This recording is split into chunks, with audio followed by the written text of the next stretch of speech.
Welcome everyone to the Brocade Gen 7 congestion signal demonstration.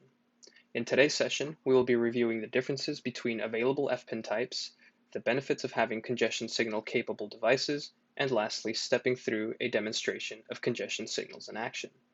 At a high level, we have two types of fabric performance impact notifications, also referred to as FPINs. There are ELS notifications, which are software generated and are supported on both Gen 6 and Gen 7 platforms. ELS fabric notifications allow the Brocade fabric to propagate congestion, link integrity, and SCSI command delivery notifications to end devices, enabling them to take the appropriate corrective action. Congestion signals, typically augmented by ELS fabric notifications, are ASIC-based and delivered to the end device in form of a fiber channel primitive. This allows for instant signaling, notifying end devices of degraded performance due to oversubscription and credit stall conditions. In turn, end devices can take immediate mitigative action. As we will see in today's demonstration, congestion signals allow for instant performance impact mitigation, giving users time to address the core problem at hand without experiencing prolonged impacts to operations. Some benefits specific to congestion signals include the guaranteed delivery of notifications as they are sent as a fiber channel primitive in form of an optical code between physically attached devices. Congestion signals are also sent at more granular intervals, allowing supported end devices to dynamically throttle the rate of I/O requests to mitigate the impact of the experienced congestion. This instantly reduces the impact to the SAN and gives ample time for admins to address the issues at hand. Here we have a high-level overview of the congestion signal demonstration along with the topology we'll be working with. In this demo, we will visualize how performance is impacted before and after enabling an aggressive congestion policy on the HBA. This will allow it to take corrective action upon receiving congestion signals from the Brocade fabric. This will be a classic host over subscription use case where we have the Red Hat 83 host requesting more data than it can process from the SP253 storage ports, leading to link overutilization, resource contention, and congestion in the fabric.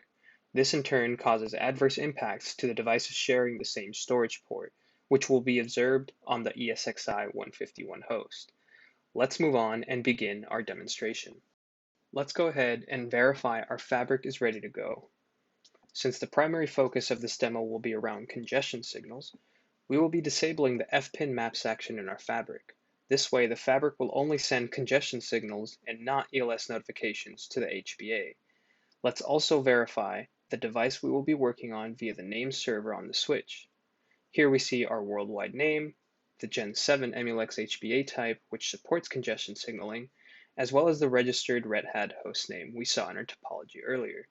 To validate the congestion signal capabilities on the HBA, we can make use of the fabric notifications command to verify both RDF registration used for ELS notifications and the EDC owner registration for the HBA port in question. In this case, the registered EDC owner is the physical port it's attached to. Moving into the applied signaling capabilities, we see the transmit signal capability set to a warning signal with a 100 millisecond transmit frequency configured. Under FPIN statistics, we notice how some congestion ELS notifications manage to get sent prior to disabling the FPIN maps action. Stepping into the SAN-NAV network port traffic conditions dashboard, also referred to as the MPTC dashboard, we quickly come to find we are experiencing congestion as well as host oversubscription. The MPTC dashboard is capable of tracking the severity of congestion as well as oversubscription states across all ports in the SAN. In our case, precisely showing the host port in question, the Red Hat 83 host attached to slot 5, port 10.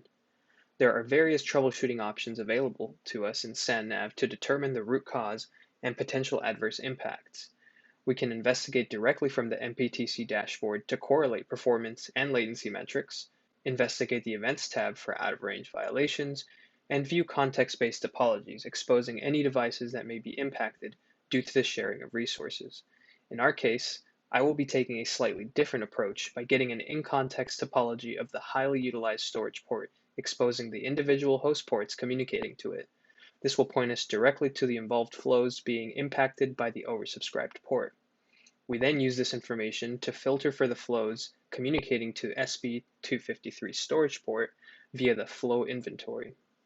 We have pre-selected both flows of interest, which will allow us to investigate and visualize any adverse impacts in a single pane. Let's go ahead and investigate the ESXi 151 and Red Hat 83 flows in question.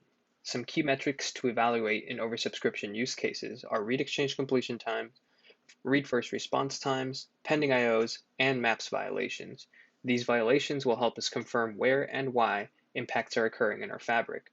In our case, it becomes clear the issue is on the host side as we see high read exchange completion time and pending IOs with a much lower first response time. This means the host is requesting a lot more data than it can process, causing the storage to become busy after that first initial response.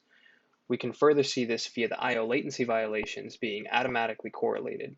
Directly above, we see the ESXi 151 flow, which is being adversely impacted due to the experienced oversubscription.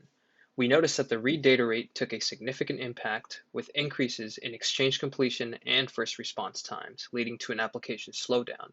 On the other hand, the Red Hat host has increased its read data rate along with high pending IOs and exchange completion times.